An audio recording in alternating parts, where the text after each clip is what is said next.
तो देश में कोरोना की महामारी से अब तक कुल 559 लोगों की जान जा चुकी है। वहीं कुल मरीजों की संख्या 17,656 हो चुकी है।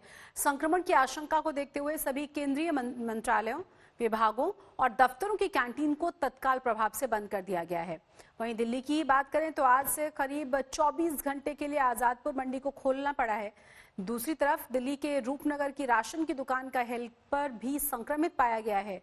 अब राशन लेने वाले 1,500 लोगों के संक्रमित होने का भी खतरा पैदा हो गया है। वहीं जयपुर के कंटेनमेंट जोन रामगंज में कोरोना के फिर से दस्तक देने की खबर है और 75 नए मरीज यहां सामने आए हैं।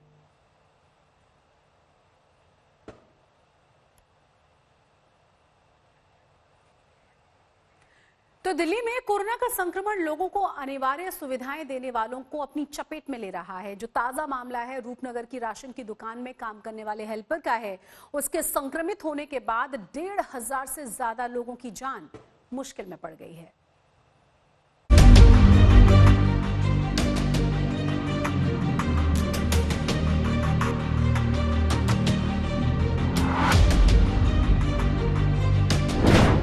दिल्ली में रूपनगर में राशन दुकान का हेल्पर कोरोना पॉजिटिव।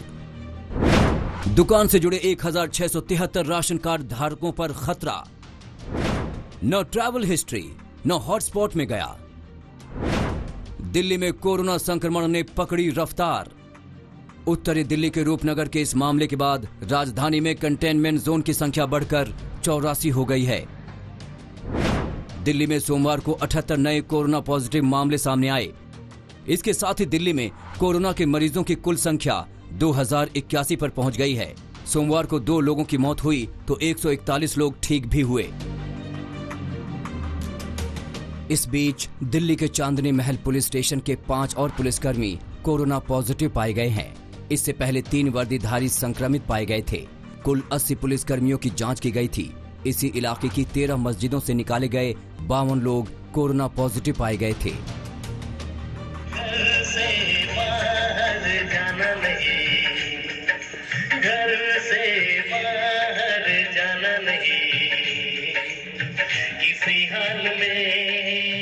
दिल्ली में जहां कोरोना का संक्रमण तेजी से फैल रहा है तो वहीं दिल्ली पुलिस ने लॉकडाउन तोड़ने वालों को गाना बजाकर शर्मिंदा किया।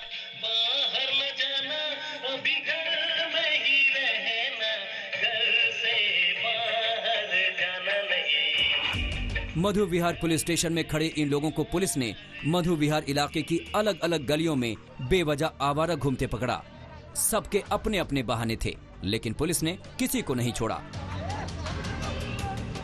एक एक को पकड़ा और फिर इस बस में बिठाया। सोशल डिस्टेंसिंग का पालन करते हुए इन्हें थाने लेकर आई और फिर शर्मिंदा करने के बाद छोड़ दिया।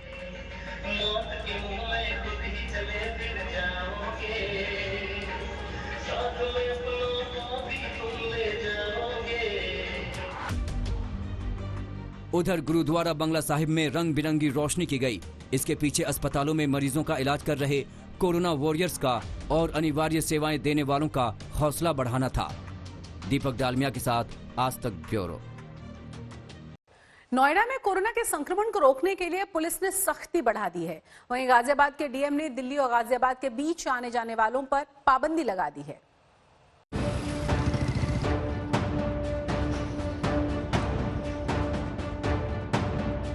नोएडा में कोरोना पॉजिटिव मामले 100 तक पहुंच गए तो प्रशासन ने सख्ती बढ़ा दी। नोएडा की सड़कों पर एक एक गाड़ी को चेक किया जाने लगा। लॉकडाउन को सख्ती से लागू करने के साथ ही हॉटस्पॉट का संपर्क बाहर से पूरी तरह काट दिया गया।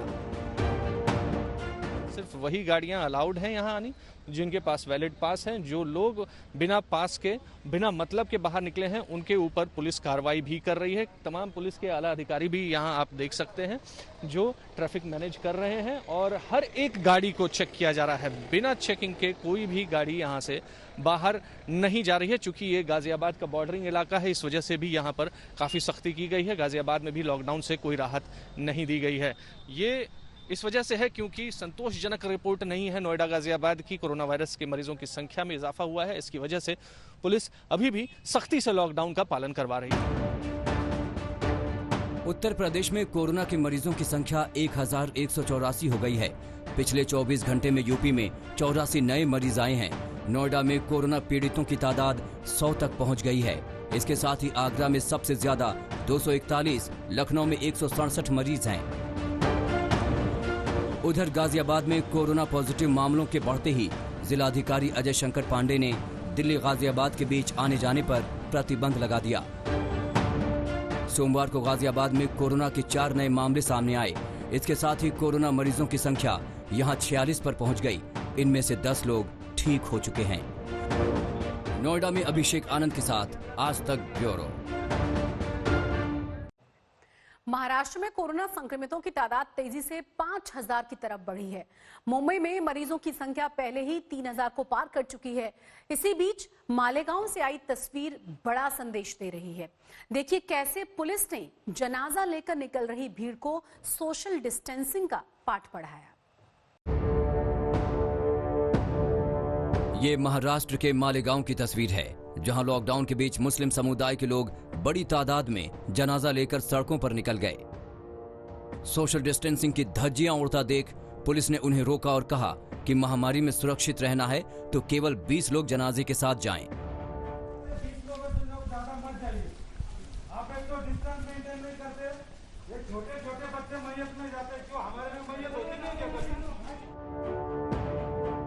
इसके बाद लोग दूर दूर हुए और 20 से 25 लोग जनाजे के साथ आगे बढ़ गए।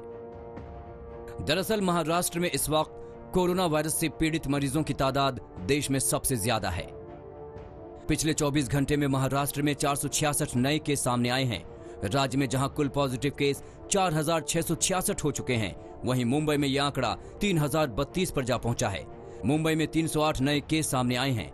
राज्य में अब तक 139 लोग वायरस से जान गंवा चुके हैं और 572 लोग स्वस्थ भी हुए हैं।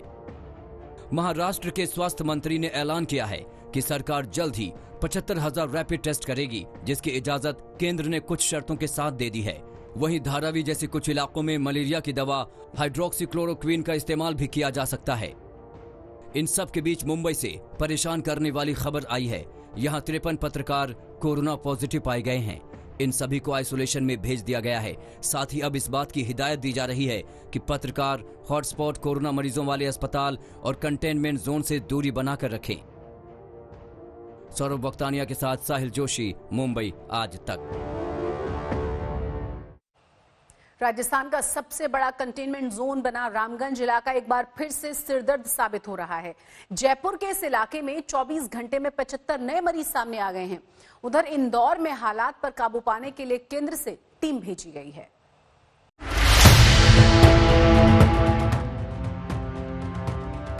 ये जयपुर का रामगंज इलाका है, जहां लॉकडाउन को सख्ती से लागू करने के लिए पुलिस की टीम लगातार दौरा कर रही है। पिछले 24 घंटे में रामगंज में कोरोना का संक्रमण फिर से बेकाबू हो गया है। एक दिन में यहां इस महामारी के 75 से ज्यादा नए केस सामने आए हैं। जयपुर में जहां कोरोना पीड़ितों की संख्या 570 है, तो वहीं अकेले इस रामगंज इलाके के 300 से ज्यादा मरीज हैं। ऐसे में राजस्थान के दूसरे हिस्सों में भले ही थोड़ी रियायत दी गई हो, लेकिन रामगंज में लॉकडाउन को सख्ती से लागू किया जा रहा है। कंप्लीट कर्फ्यू लागू है। राजस्थान के कुछ हिस्सों में मॉडिफाइड लॉकडाउन लागू किया गया है, लेकिन वॉल सिटी के अंदर पूर्णतः जिस तरीके से पहले से कर्फ्यू लागू था, उसी तरीके से कंप्लीट कर्फ्यू लागू है। राशन, दूध, मिल्क, दवाइयाँ, सब्जी, जो भी चीज़ें हैं वो उनके डोर टू डोर सप्लाई की जा रही है। इस पूरे इलाके को बिल्कुल लॉक कर दिया गया है, जहाँ बैरिकेटिंग्स लगा दी गई हैं, तारबंदियाँ कर दी गई है चारों तरफ से, और किसी भी प्रकार से किसी भी सिटीजन को, रामगंज के निवासी को बाहर आने के लिए परमिशन नहीं है। तंग गलियों वाले इस इलाके में निर्भया कमांडो दस्ता 6-6 घंटे की शिफ्ट में काम कर रहा है। में लोगों का सहयोग मिल रहा है काफ़ी हद तक, और जो हम लोगों ने बीड़ा उठाया उसमें लोगों की जो सहयोग की भावना वो हमारे सामने हर पल रहती है। अभी तक हमारे सामने इस तरह का न तो माहौल बना है कि पुलिस का कोई विरोध वगैरह कर रहा हो। उधर इंदौर की बात करें तो मध्य प्रदेश में सबसे ज्यादा कोरोना पॉजिटिव मामले यही हैं। हालात पर काबू पाने की कोशिशों के बीच भारत सरकार की ओर से बनाया गया एक दल सोमवार को इंदौर पहुंचा। इसमें स्वास्थ्य सेवा के अलावा खाद्य विभाग के सभी अधिकारी शामिल थे। डिजास्टर मैनेजमेंट के भी ऑफिसर्स हैं, कुछ साइंटिस्ट भी हैं, सीनियर ऑफिसर भी हैं इसमें जो हेड कर रहे हैं उसको, इसके लिए सजेस्ट और सपोर्ट करने के लिए है कि देख लें जो ट्रीटमेंट प्रोटोकॉल्स चल रहे हैं या जो ओवरऑल जो एक तैयारियां पूरी चल रही हैं इंदौर में, उसको एक तरह से गाइड करने के लिए, सुपरवाइज करने के लिए आया हुआ है देखने के लिए। जयपुर हो या इंदौर, कोरोना के बढ़ते मामलों से निपटने के लिए युद्ध स्तर पर प्रयास किए जा रहे हैं। पूरी उम्मीद है कि दोनों शहरों को कोरोना मुक्त कर लिया जाएगा। इंदौर में धर्मेंद्र शर्मा के साथ देव अंकुर वधावन, जयपुर आज तक। राजस्थान के कोटा में फंसे अपने राज्य के छात्रों को ले जाने के लिए 5 और राज्य सहमत हो गए हैं। राजस्थान के मुख्यमंत्री अशोक गहलोत का कहना है कि मध्य प्रदेश, गुजरात, पश्चिम बंगाल, छत्तीसगढ़ और असम के मुख्यमंत्री इसके लिए सहमत हो गए हैं। इससे पहले यूपी के मुख्यमंत्री योगी आदित्यनाथ ने लॉकडाउन के बावजूद भी करीब 250 बसें भेजकर अपने यहाँ के छात्रों को बुला लिया था। वहीं झारखंड के मुख्यमंत्री हेमंत सोरेन ने अपने यहाँ के छात्रों के लिए प्रधानमंत्री से इजाजत मांगी है। मुझे खुशी है कि भारत सरकार के गृह मंत्रालय ने एग्री किया। उसके कारण से यूपी सरकार ले गई अपने छात्रों को,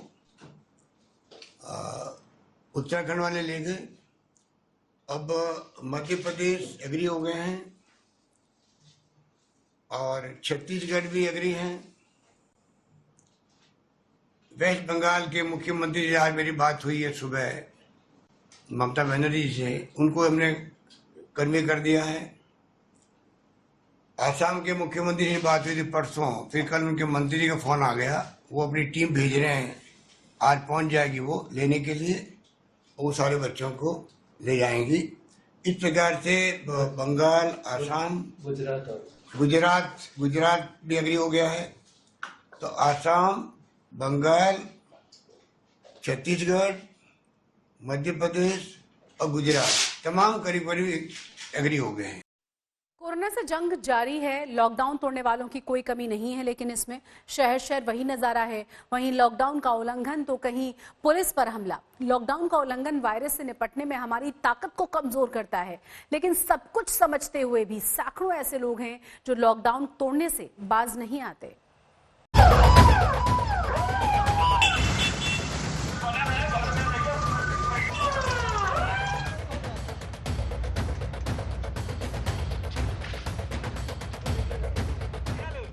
जिसकी लॉकडाउन तोड़ने की नियत हो वो किसी की नहीं सुनता। मौका मिला नहीं कि सड़क पर आ धमके। पुलिस ने पकड़ा तो कहीं इंसान मेंढक की चाल में कूदता दिखा, तो कभी सड़क पर मुर्गा बने, तो कहीं उठक बैठक की सजा मिली। लेकिन लगता है ये सजा बहुत कम है, क्योंकि लॉकडाउन तोड़ने वाले अब पुलिस वालों पर हमला करने से भी नहीं हिचकिचाते। आगरा में लॉकडाउन का पालन करा रही पुलिस पर एक सिरफिरे युवक ने चाकू से हमला बोल दिया। इस हमले में कांस्टेबल की 2 उंगलियों में चोट आई। हालांकि आरोपी तुरंत दबोच लिया गया। लगातार लॉकडाउन के उल्लंघन को देखते हुए आगरा में इंटर कॉलेज को जेल में बदल दिया गया। लॉकडाउन तोड़ने वाले अब यहीं रखे जाएंगे। फिलहाल इस जेल में 120 कैदी रखे जा सकते हैं। अलीगढ़ में घरेलू विवाद को लेकर 2 पक्ष थाने में जमा थे। भीड़ इकट्ठा हुई तो सोशल डिस्टेंसिंग का हवाला देते हुए लोगों को दूरी बनाने को कहा गया। बस फिर क्या था, एक महिला लेडी कांस्टेबल से भिड़ गई और थाने में ही जमकर मारपीट हुई।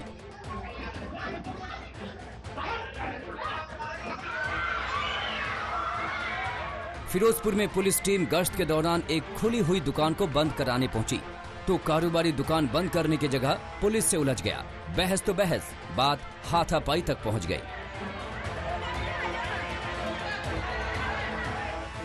सोनभद्र में बिना इजाजत दुकान खोले एक व्यापारी को पुलिस वालों ने रोका तो वो दबंगई पे उतर गया। साथियों के साथ मिलकर तीनों पुलिसकर्मी को दुकान में बंद कर मौके से फरार हो गया। पंजाब में पुलिस वालों पर हमले के बाद ऐसी वारदात बढ़ रही है। हालांकि उत्तराखंड के डीजी कानून व्यवस्था की माने तो इस वक्त पुलिस को मानवीय दृष्टिकोण पर ज्यादा जोर देना चाहिए। कि ऐसे दृष्टांत सामने आ रहे हैं जिसमें कुछ पुलिसकर्मी लॉकडाउन का उल्लंघन करने वालों से उठक बैठक करवा रहे हैं या उनका मुर्गा बनवा रहे हैं। ये सब अनऑर्थोडॉक्स तरीके हैं सजा देने के। तो मैं इसको सही नहीं मानता हूँ, क्योंकि देखिए अगर बहुत ही माइनर किसी ने गलती की है और वो उसकी खुद उसका एहसास उसे है कि उसने गलती की है और वो उसकी क्षमा उसी टाइम मौके पे मांग लेता है, तो आप उसे माफ कर सकते हैं। लॉकडाउन का मकसद सोशल डिस्टेंसिंग बनाकर कोरोना के चक्र को तोड़ना है, लेकिन कुछ लोग इस लड़ाई को कमजोर कर रहे हैं, खुद के साथ साथ दूसरों की जिंदगी भी खतरे में डाल रहे हैं। आज तक ब्यूरो। इस समय हम सब दुनिया को एक अलग नजरिए से देख रहे हैं। इसमें दुख है, क्षोभ है, इंतजार है और त्रासदी है। लेकिन इसी दौर में ये दुनिया अपने खूबसूरत रूप भी दिखा रही है। दिल्ली, लखनऊ, अहमदाबाद, भोपाल और बेंगलुरु 5 शहरों के आसमान से उतारी हुई तस्वीरों से आपको प्यार हो जाएगा। यकीन न हो तो खुद देख लीजिए।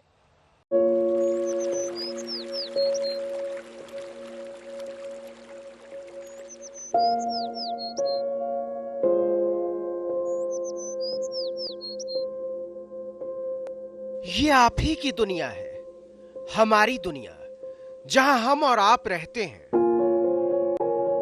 लेकिन यमुना की इन जलधाराओं का ये खिलंदड़पन जैसे किसी और ही दुनिया का लेखा लगता है। और लोहे के पुल की ये लाल छतरी रेलगाड़ियों के इंतजार में तो सो ही गई है। सिग्नेचर ब्रिज का यह हस्ताक्षर अपने ही लोक की बात है इन दिनों।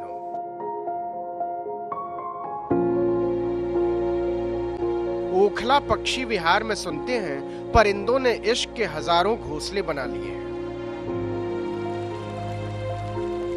ये देखिए दिल्ली की यमुना में छलांग लगाता ये शैतान बच्चा, छप की आवाज मृदंग की तरह पसर जाती है वातायन में। हजारों शिकवे हैं इस दौर से, कुछ रुसवाइयां अपने आप से भी हैं। लेकिन धानी जमीन के तख्त पर आसमान ने ये जो आसन लगाया है, उसकी मूरत ईश्वर सी हो गई है, अल्लाह सी, ईसा सी, वाहे गुरु सी।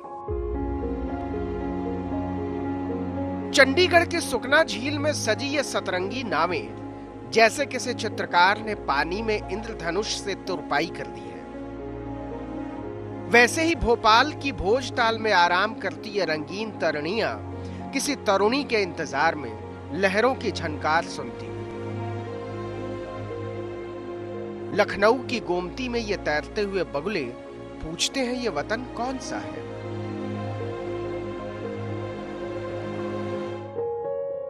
बंगलुरु की इस झील में बत्तखों की ये कतारें कुनमुन कुनमुन करती हुई।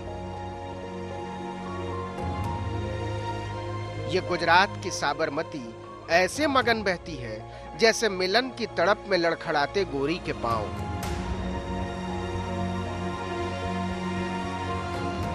ये दुनिया अपनी ही दुनिया है, जी भर के देख लीजिए इसके पहले कि ये सारे दृश्य लोप हो जाए।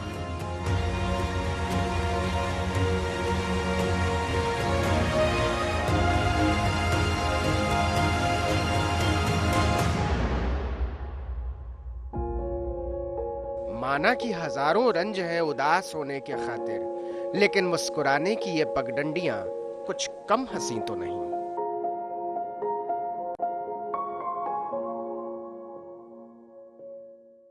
जबलपुर में गाय को चारा देकर लौट रहे किसान को पुलिस ने लॉकडाउन तोड़ने के आरोप में इतना पीटा कि उसकी मौत हो गई। लेकिन मरने से पहले उस किसान ने पूरा ब्यौरा और सबके नाम कैमरे पर दर्ज करा दिए। मध्य प्रदेश के पूर्व मुख्यमंत्री कमलनाथ के मामले को उठाने के बाद 5 पुलिस वालों को सस्पेंड किया गया है। हम अब तो खेत में गाय देखने गए, आई नहीं रही जंगल से जाके, तो पुलिस की गाड़ी आई तो ये उतरे वो मारने लगे। 50 साल के किसान बंशी कुशवाहा अब इस दुनिया में नहीं है। मध्य प्रदेश के हत्यारे पुलिस वालों का किस्सा सुनाने के बाद उनकी मौत हो गई। ये कहानी जबलपुर के गोरा बाजार के तिलहरी गांव की है। तारीख थी 16 अप्रैल और वक्त हो रहा था रात के 8:45। बंशी कुशवाहा खेत में बंधी अपनी गाय को चारा देकर लौट रहे थे। तभी एक पुलिस टीम ने उन्हें रोक लिया। बंशी ने कहा भी कि वो तो अपनी गाय को चारा देने गए थे, लेकिन पुलिस वालों ने कुछ नहीं सुना और लाठियों से पीटना शुरू कर दिया। बहुत ज्यादा मारा है क्या? बहुत ज्यादा। मध्य प्रदेश पुलिस की बेहयाई देखी। जब बंशी बेहोश होकर गिर गए तो उन्हें अस्पताल पहुंचाने की बजाय भाग खड़े हुए। वहां मौजूद दूसरे किसानों ने उन्हें घर पहुंचाया और फिर परिवार वाले अस्पताल ले गए, लेकिन तब तक बहुत देर हो चुकी थी। पूर्व मुख्यमंत्री कमलनाथ ने बंशी कुशवाहा के बयान का वीडियो जारी किया तो सरकार की नींद खुली। हत्यारी पुलिस तफ्तीश के लिए दौड़ी। 3 बजे सिटी हॉस्पिटल लाए तो उन्होंने बोला कि इसको ब्लड की जरूरत है, तो 2 बॉटल ब्लड दिए उनको, फिर चढ़ता रहा रात में। 3 बजे फिर उनकी मृत्यु हो गई। लॉकडाउन में भी आपको अगर सब्जियां मिल रही हैं, अनाज मिल रहा है, दूध मिल रहा है, फल अंडा मिल रहा है, तो इन्हीं किसानों की वजह से। लेकिन मध्य प्रदेश की पुलिस ने एक किसान को इतना मारा कि उसकी मौत हो गई। मामला बढ़ा तो जांच का आदेश दिया गया और सरकार ने कुछ पुलिस वालों को सस्पेंड करके अपना पिंड छुड़ाया। अभी प्रथम दृष्टया जो है एसपी साहब के द्वारा जिन कर्मचारियों का उनने जिक्र किया है अपने वीडियो में, उनको सस्पेंड करके लाइन अटैच किया गया है और जांच सीएसपी साहब करेंगे और जांच के दौरान देखेंगे, पीएम रिपोर्ट भी देखेंगे। अगर उन चोटों के कारण मौत हुई है तो निश्चित तौर पे हम उनके खिलाफ कड़ी कार्रवाई करेंगे। कांग्रेस कह रही है कि सरकार बंशी कुशवाहा की हत्या पर लीपापोती की कोशिश कर रही है। उसने मांग की है कि सरकार मृतक के परिवार को मुआवजा दे और उनके दोनों बच्चों की पढ़ाई का खर्च उठाए। लेकिन इसके पहले कि शिवराज सिंह इस पर कोई फैसला कर पाते, कांग्रेस नेता विवेक तनखा ने खर्च उठाने का ऐलान करके सरकार को शर्मिंदगी में डाल दिया है। आज तक ब्यूरो।